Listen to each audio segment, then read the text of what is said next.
और ट्रेनिंग भी फर्क। क्लियर? मीटिंग भी हो गई है, कोचिंग भी हो गई है, ट्रेनिंग भी हो गई है, टीम के अंदर इजाफा हुआ, उस टीम को आपने सेलिब्रेट नहीं किया, उसको अप्रिशिएट नहीं किया, उसको मोटिवेट नहीं किया, उसको आपने उसकी जो पर्सनैलिटी उसको ग्रूम नहीं किया। क्लियर? उसको मौका नहीं दिया, उसको आपने ढीला छोड़ दिया, तो आप कह लें कि फिर आपकी सेलिब्रेशन भी गई, आपकी मीटिंग भी गई, आपकी कोचिंग भी गई और आपकी ट्रेनिंग भी जीरो, सब जीरो। अब ये सब कुछ आपने कर लिया, अब बंदा थक गया, अब वो आउटिंग मांगता है, इंसानी फितरत है, वो आउटिंग मांगता है।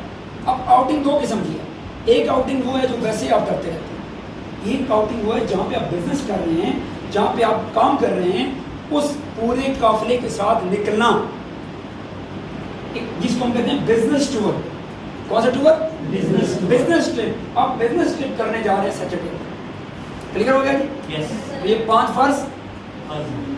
फर्ज हैं और ये 5 फर्ज आप पूरे करेंगे तो आपका network day by day growth करेगा। क्लियर? जोर से बोलिएगा। पहला फर्ज कौन सा है? ट्रेनिंग। दूसरा फर्ज कोचिंग। तीसरा फर्ज मीटिंग। चौथा फर्ज सेलिब्रेशन और 5वां फर्ज आउटिंग। क्लियर? Yes sir.